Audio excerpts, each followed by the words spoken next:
Projet de construction du centre orthopédique de la SNCS à Lubumbashi.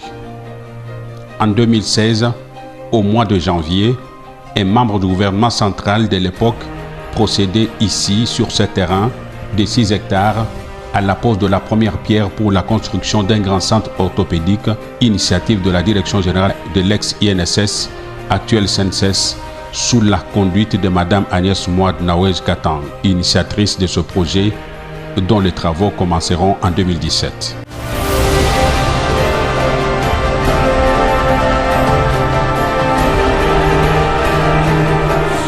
Le 25 septembre 2019, nous sommes conduits sur ces sites à 10 km de la ville de Lubumbashi par le directeur de la gestion immobilière du Haut-Katanga, Marmet Kumayombi Munguiza, et l'ingénieur conducteur de ces travaux, Steve Kabulo.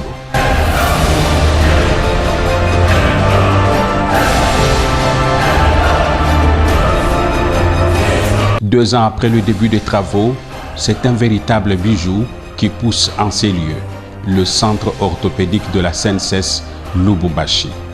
Le projet, initié par Agnès Mouad Nawej, est une première pour la région d'Afrique subsaharienne. Bon, d'abord, je commence par la genèse de ce projet. C'est un projet initié par Madame le directeur général, à la personne de Madame Mouad Nawej, qui a eu l'idée de diriger justement ce centre orthopédique et l'idée qu'il a amenée au conseil d'administration, qu'il a approuvé. Et en 2016, on a posé la première pierre pour ce projet.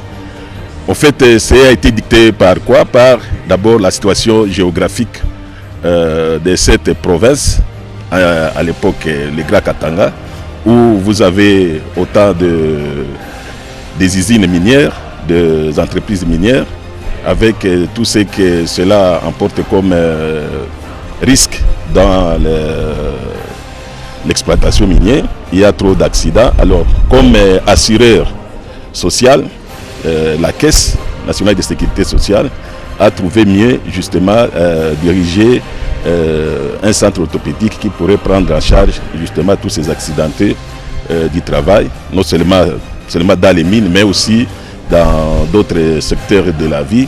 Et non seulement ça pourrait prendre justement ces accidentés, mais aussi d'autres cas de maladies dans le cadre de la protection sociale. Voilà un peu l'idée qui est venue et qui est déjà en train d'être concrétisée. Les travaux avancent bien. Depuis 2016, 2016 c'était la pose de la première pierre. Bon, il y a eu les études. Vous savez, un grand projet comme ça ne doit pas poser la pierre et commencer directement. Il y a eu des études. Et après, on est passé à l'étape de la fondation et puis on a érigé les œuvres. Les grosses œuvres sont là, ils sont presque à la fin. Donc je dirais que jusque-là, on est à 60-80% des grosses œuvres. Alors là, ça va suivre maintenant le reste. Je pense que l'ingénieur aura à vous décrire comment le reste va se passer. Bon, le terrain a été obtenu par, enfin nous l'avons été cédé par le gouvernement provincial à l'époque. Sinon les financements, c'est sur fonds propres, c'est la caisse qui finance, gérée justement par Madame Nawej, Agnès. Donc voilà, donc les choses vont bien, nous n'avons pas besoin de l'apport extérieur, donc on finance ce projet sans pour autant nuire à notre objectif. L'aspect financier qui est au niveau de la direction générale. Oui, on ne manquera pas à dire, du moins en faveur de Madame, notre directeur général, Madame Agnès Mouad, c'est l'encourager et la soutenir dans ce qu'elle fait comme effort pour moderniser d'abord la caisse. Puisque l'avantage aussi que nous avons, c'est puisque c'est une fille maison, donc elle connaît bien la maison et elle a évolué dans la caisse. Alors donc tout ce qu'il pose comme acte, ça rentre toujours dans l'objet social. Donc ce que vous voyez ici, c'est l'œuvre qui rentre dans la prise en charge des travailleurs. Or nous sommes là pour les travailleurs actifs, et ceux qui sont à troisième âge, ceux qui sont malades, ceux qui sont accidentés. Et Madame Agnès était mieux placée justement pour être à la tête de cette institution qui est la Caisse Et voilà que ces œuvres sont en train de parler. Je pense que personne ne peut douter.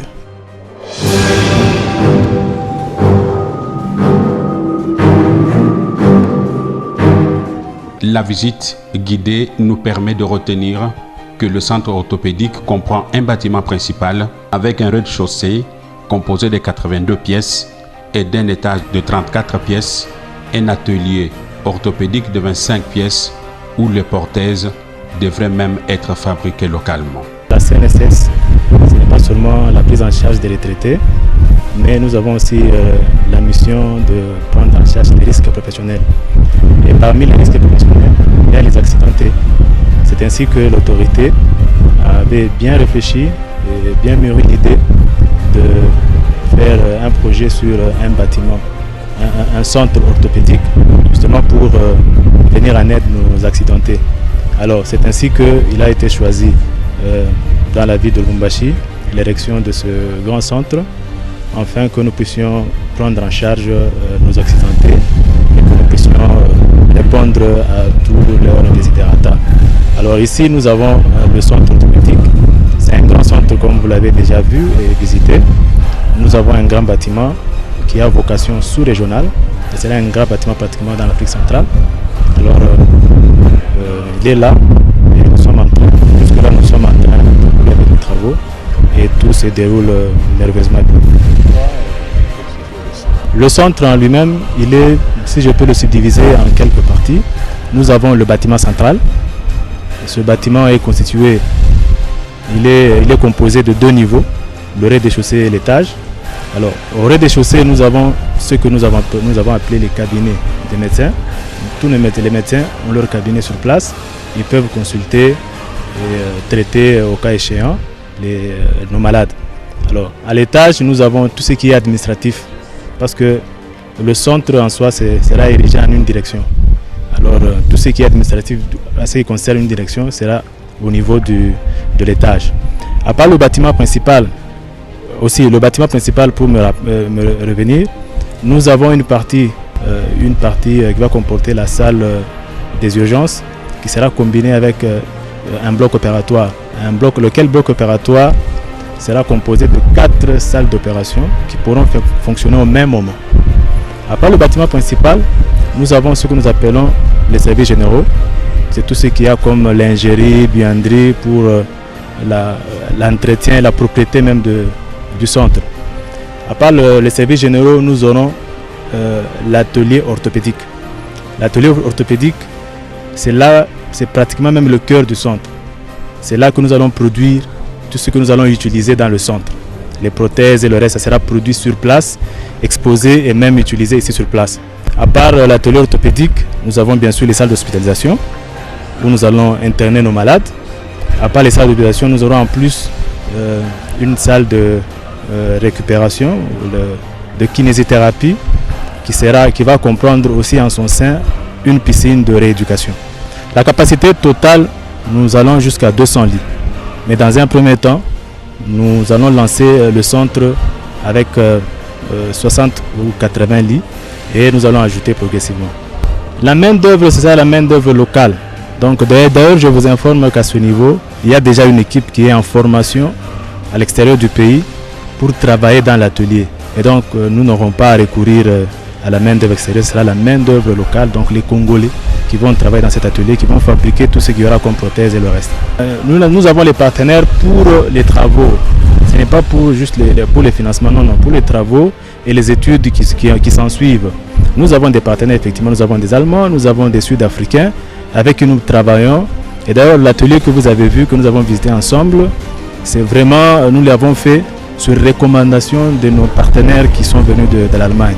Oui, la durée, là, vous avez constaté avec nous quand nous avons fait cette visite, vous avez constaté que pratiquement le gros œuvre est en train d'évoluer. Là, je vais peut-être apporter un petit correctif. Le gros œuvre en soi est évalué à plus de 90%. Alors, à ce niveau, nous sommes l'autorité contactante Maman Agnès Mad Nawej Katang et en négociation avec nos partenaires pour le second œuvre, les travaux de finition. Alors, nous avons fait la première partie qui est le gros œuvre, qui est pratiquement à 90% d'achevé. Alors, La partie qui va suivre, ça veut dire les secondes œuvres, les travaux de finition et l'équipement. Maman Agnès Mouad est en négociation avec nos partenaires. Ils sont en études. Alors, quand ils vont terminer ces études, quand ils vont nous donner les éléments de leurs études, c'est là que nous serons exactement bien fixer le temps que nous allons terminer en telle période. Oui, en tout cas, ce sera une vitrine pour le Congo aussi, parce que les gens viendront de l'extérieur pour se faire soigner ici. Je me réserve de faire beaucoup de commentaires, mais on n'aura pas envie l'extérieur en ce qui concernera l'orthopédie. Maman Agnès Mouad Nawège est en train de prendre tout au sérieux et tout fignoler afin que tout soit très bien fait. Afin que déjà à l'entrée, quand le malade sera déjà dans l'enceinte, dans l'enclos de l'hôpital, il sente vraiment qu'ici je peux être guéri. Elle ne veut pas avoir un hôpital qui a la forme d'un mouroir. Donc un malade vient, il se demande est-ce que vraiment je vais quitter ici. Mais ça sera tellement très beau, très bien fait, les soins seront très bien pris en charge, une bonne prise en charge. Et nous l'encourageons dans cette vision. Et nous prions que Dieu nous aide afin que ce projet, vraiment comme nous le tenons, ça puisse arriver à la fin et que nous puissions voir l'inauguration de ce chef-d'œuvre.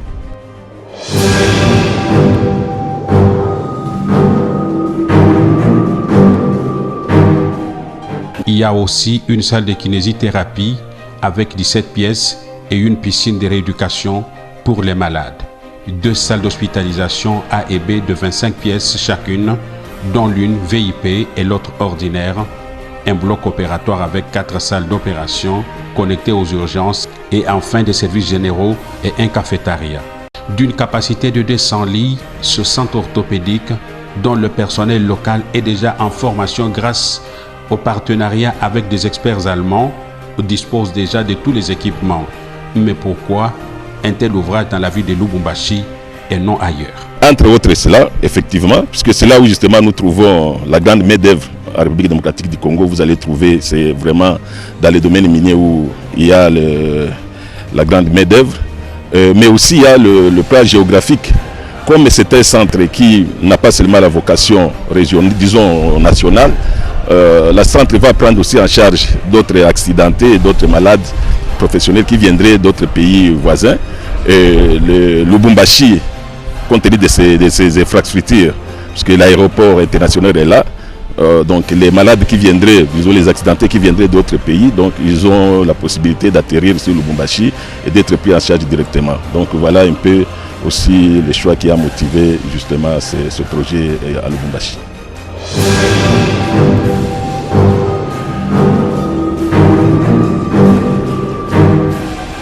Lorsque nous visitons les travaux d'exécution de ce projet de la CNSS initié par la Direction Générale, mieux par Agnès Mouad Nawège Katang, en fin septembre 2019, les travaux sont à l'étape de la finition et bientôt le déploiement de l'équipement.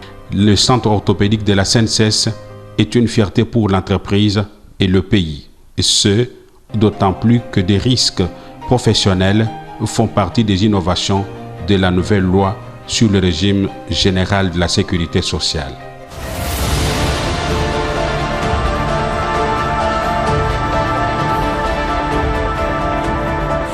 La nouvelle direction provinciale de la CNSS Kasumbalesa. Ici, nous sommes à plus de 100 km de la ville de Lubumbashi. C'est la nouvelle ville de Kasumbalesa, frontalière avec la Zambie. Dans le souci de décentraliser l'exécution des missions dévolues à son entreprise, Agnès Mouad Katang a élevé cette antenne de la CNSS en direction provinciale depuis 2018, ce sur décision du conseil d'administration.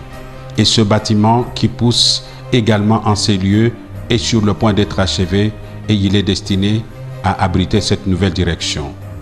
Alain Sekimonio, le directeur provincial de la CNSS Kasumbalesa, qui nous a conduits sur le lieu, explique.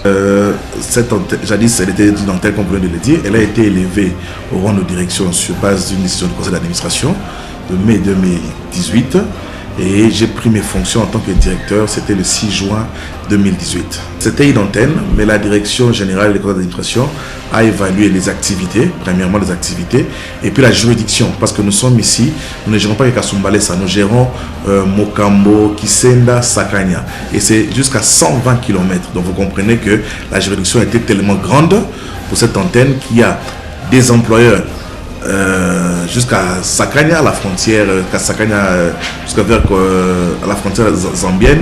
Il y a aussi les prestataires sociaux, les retraités, comme les gens aiment les appeler, qui sont un peu éparpillés partout. Alors, par rapport à cela, les enjeux étaient grands par rapport aux activités et les missions de la CNSS.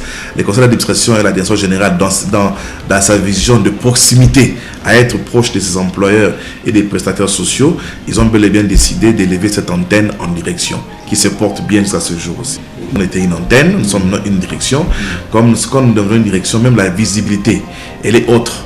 On a vu que même pour concernant la vulgarisation de l'accès social, la première des choses est que d'abord les assujettis de Sakanya comme territoire devraient savoir qu'il y avait d'abord la CNSS au niveau de Sakanya.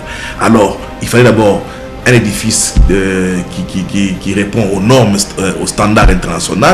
Et la CNSS, comme vous le savez, quand vous patrouillez toutes les provinces, c'est parmi les institutions qui bâtissent vraiment des bâtiments comme il faut. Et en interne, la direction générale tient aussi à mettre ses agents dans les bonnes conditions. Donc, comme vous le savez, à part les motivations, les primes et autres, mais pour attendre un bon résultat, les travailleurs doivent aussi être dans les bonnes conditions quant à ceux. Donc, voilà pourquoi vous avez vu les bâtiments qu'on a eu à visiter avec vous, qui est en chantier, qui est presque fini. Donc, c'est pour que chacun des travailleurs de la CNSS Kasumbalesa fasse son travail dans les bonnes conditions, et puis pour la bonne visibilité dans cette ville qui a été nouvellement élevée au rang de ville qui est Kasumbalesa. L'impact par rapport à la direction c'est considérable, parce que avant Kasumbalesa, c'était un lieu un peu délaissé. Donc les gens qui arrivaient, c'est limité à Kasumbalesa ville, comme je viens de dire, quoi. Mais là maintenant, nous avons essayé de mettre la main sur tout le territoire, comme je viens de dire, et nous avons trouvé qu'il y avait beaucoup d'employeurs qui étaient méconnus de la Caisse nationale de sécurité sociale, et la prise en charge a aussi changé, parce que comme nous, la CNSS, nous allons vers nos prestataires sociaux. Vous comprenez? Donc la direction a une grande politique, plus de moyens pour aller vers ceux-là qui sont même au fin fond, comme j'ai dit, à plus de 100 km de Kasumbalesa. Donc cela rapporte beaucoup d'abord à la direction et même à notre mission qui est la couverture de la sécurité sociale dans le territoire de Sakanya. Premièrement, nous avons le bâtiment que vous venez de visiter, parce qu'il n'existait pas. Ce bâtiment qui est là, et comme vous l'avez remarqué, les grandes œuvres sont déjà posées, donc c'est la partie finissage qui reste. Donc c'est un bâtiment qui va faire 50 ans, 100 ans. Là, on saura qu'il y avait quand même de la CNSS à Kasumbalesa. Nous avons beaucoup d'autres projets compte tenu des prestataires qui sont très loin, parce que nous avons la bancarisation des prestations sociales, mais nous avons les banques au niveau de Kasumbalesa. Nous sommes en train de voir avec l'apport, la coordination générale, de voir comment couvrir avec d'autres structures de transfert, d'autres structures de microfinance, comment on peut alléger cette tâche aux prestataires qui étaient obligés de venir jusqu'à plus de 50 km pour toucher leur dû. Comment on peut leur envoyer leur dû et contrôler dans les fins fonds où ils sont. À part ça aussi, dans la vulgarisation, nous sommes dans une zone minière.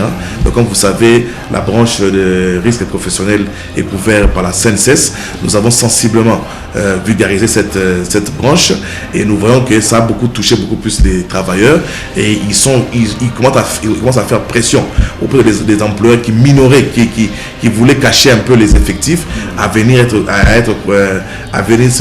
immatriculer leurs travailleurs ici au niveau de Kasumbalesa. Donc je peux dire en gros, nous allons marquer ce territoire en faisant la bonne vulgarisation, donc en expliquant aux gens à quoi sert la sécurité sociale pour les travailleurs et tous les habitants de ce territoire de Sakanya. Oui, je ne peux que féliciter Madame le Directeur général qui, depuis qu'il est aux commandes, a le souci des soucis d'être, comme je l'ai dit, la proximité. Ce n'est pas seulement envers les employeurs, mais envers les prestataires. Parce que si vous ne le savez pas, la CNSS, en premier, c'est d'abord la prise en charge. Les employeurs, c'est le financement de cette prise en charge. Mais nous devons d'abord être proches, tout près. J'aime même dire à notre partenaire, ces prestataires sociaux sont nos réels employeurs. C'est eux nos patrons. Nous sommes là parce qu'ils sont là, parce qu'on doit les prendre en charge. Alors, de ce côté, Madame le Directeur général, n'a aucun effort pour améliorer tout le temps.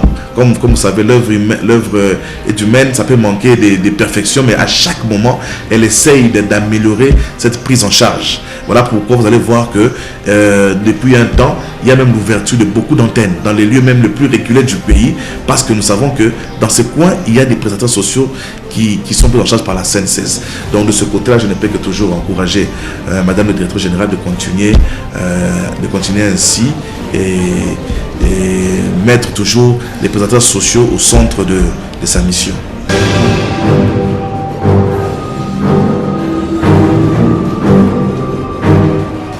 Hôtel Congo Palace de Kisangani, l'un des fleurons du patrimoine immobilier de la CNSS, l'hôtel Congo Palace de Kisangani, construit depuis plusieurs décennies, était réduit à la cendre en juin 2000 pendant la guerre de 6 jours à Kisangani. Guerre ayant opposé les armées étrangères ici, au chef-lieu de l'ex-province orientale.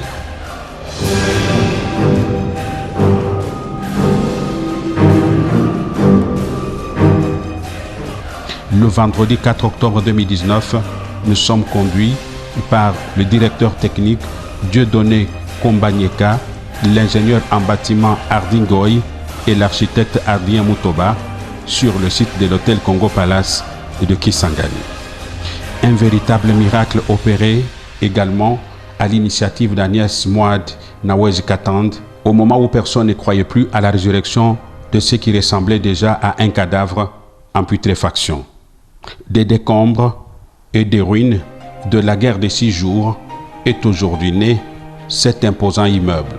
Fierté pour la CNSS, pour la province et pour le pays, en sait que cet hôtel 4 étoiles au standard international est le premier du genre en République démocratique du Congo quant à son confort et le système informatique de la dernière génération. Ça, c'est notre téléphone. Ce téléphone nous permet d'entrer en contact avec le monde entier.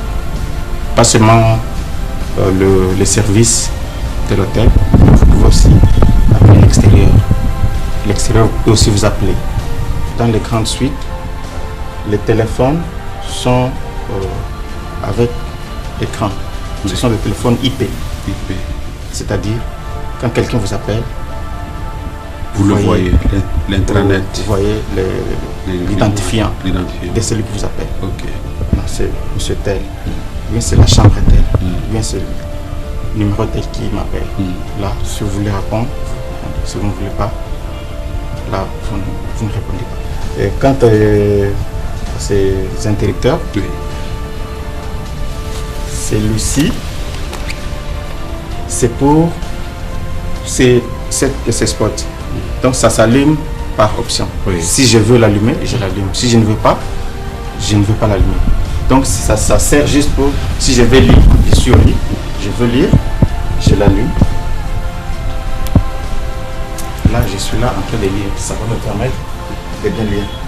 Si mon partenaire qui est à côté de moi n'a pas besoin de cette lumière, son spot aussi est là, lui, il n'allume pas pour lui. Donc c'est éteint. Mais s'il veut allumer aussi, il peut aussi appuyer là-bas et ça s'allume. Donc ça s'allume juste par option. Cette chambre, c'est l'une des chambres standards que nous avons. C'est le numéro 603, c'est-à-dire 6e étage, chambre numéro 3. C'est avec cette carte. Quand vous venez à la réception, vous venez à l'hôtel, vous voulez loger. À la réception, on va vous donner cette carte en fonction du temps que vous allez passer dans l'hôtel. Si c'est 3 jours, 4 jours, on active cette carte par rapport au temps que vous avez payé. En venant, la porte sera fermée, bien sûr. La porte sera fermée et vous brandissez la carte sur le poignet. Et le poignet, ça va s'ouvrir. S'ouvrant, c'est cette carte qui va vous permettre que le courant soit dans la chambre. En entrant, vous prenez la carte, vous l'introduisez dans les slots. Là-bas. Bon. En ce moment, le courant est maintenant dans toute la chambre. Vous pouvez maintenant utiliser le luminaire comme vous voulez.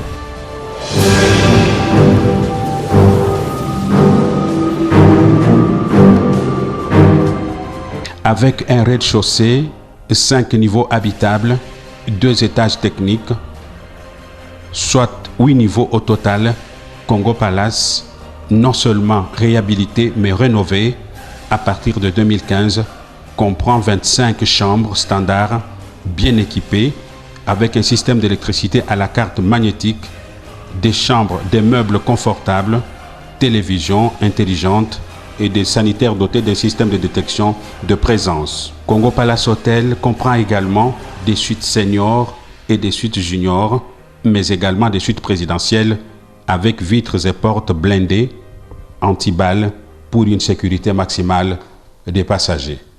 Mais quel est l'impact socio-économique d'un tel projet pour la population et pour la province de la Tchopo?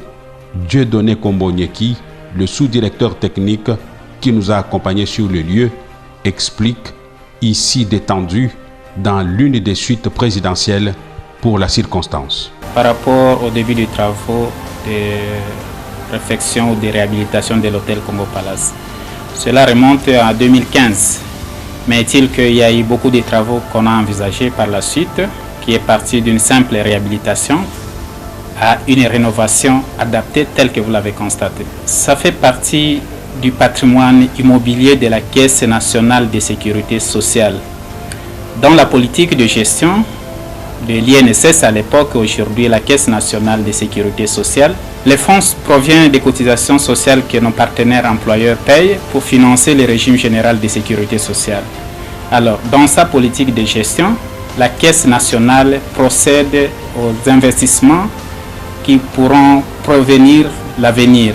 C'est comme ça que les fonds qui ont été alloués pour financer ce gigantesque monument que vous avez visité, cela est provenu de ces cotisations-là.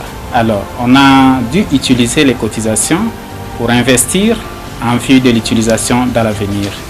C'est une réalisation qui mérite beaucoup de fleurs.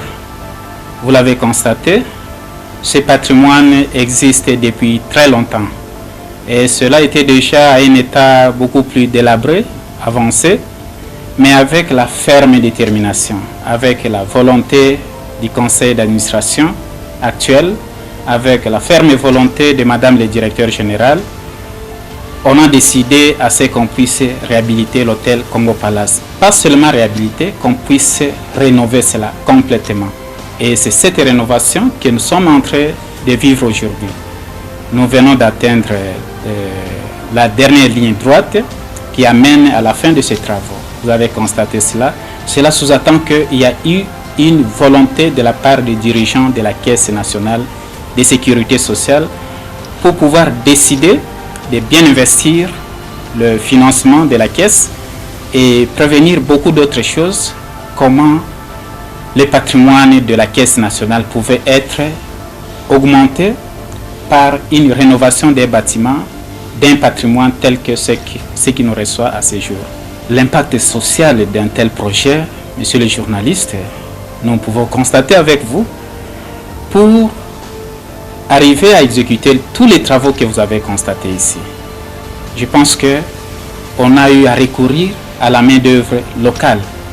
Quand bien même l'entreprise qui a exécuté les travaux, cette entreprise a eu à utiliser les fils du milieu dans l'exécution de tout ce que vous avez vu ici comme travail. Et c'est déjà un impact. Et pour le moment, les travaux continuent. Vous allez même vous rendre compte que certains matériels, l'architecte vous a fait voir cela, on a utilisé les produits locaux. Nous avons par exemple le bois Afromose. C'est un bois qui est produit localement. Et ça fait partie des choses du travail que la Caisse nationale a donné au fils du milieu en consommant leur production d'une façon beaucoup plus locale. Et il n'y a pas seulement ça. Jusque-là, les travaux continuent. Et à la fin des travaux, comme il entre dans la politique de la Caisse nationale de sécurité sociale, à travers sa direction générale, et notamment Mme Agnès Mouadenawej, s'il va falloir qu'on puisse commencer l'exploitation effective de cet hôtel. On aura besoin de la main-d'œuvre. Même si l'exploitation doit recourir à une firme qui ne serait pas nécessairement, qui ne peut pas être nécessairement à la Caisse nationale, cette firme aura à utiliser, je voulais dire, la main-d'œuvre locale. Où est-ce qu'elle va trouver cette main-d'œuvre locale? Ça sera recruté sur place. Donc, en termes d'impact social, en tout cas, c'est gigantesque et ça donne les sourires aux Boyomais, puisque c'est une œuvre qui est implantée ici, cette maison, cet immeuble. On ne sera pas déplacer cela pour amener, implanter ailleurs. Ça reste ici et qui vont travailler ici, ça sera les fils et filles Boyomais et Boyomaises. La gestion à bon père de famille, c'est ce qu'on a déjà commencé.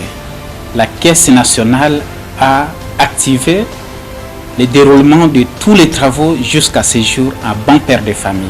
Et maintenant que ça devient un patrimoine national, un patrimoine boyomais, nous en appelons à la bonne conscience de tout et chacun qui peut être de près ou de loin appelé à utiliser ces patrimoines, qu'on puisse utiliser cela avec fierté. Et ça sera une façon également de remercier la Direction générale de la Caisse nationale de sécurité sociale qui a pris ce risque, qui a pris cette décision d'investir à Kisangani dans cet immeuble. La qualité de tout ce que vous avez vu, c'est incontestable jusque-là. Vous avez assisté à la qualité de l'immeuble, à la qualité des matériels, à la qualité des équipements. C'est commandé sur mesure, une commande propre à l'hôtel Congo Palace. Alors, une bonne façon de remercier les décideurs serait d'utiliser cela à bon père de famille à tous les niveaux.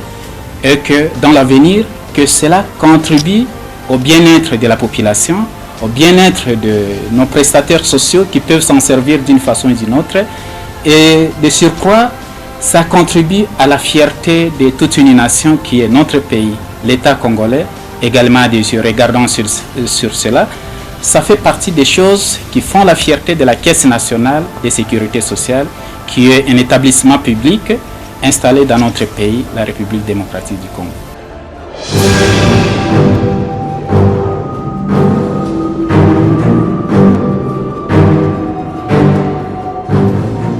Adrien Mutoba, quant à lui, est l'architecte principal de cet ouvrage rénové avec le concours technique d'une firme chinoise et nous donne d'autres précisions.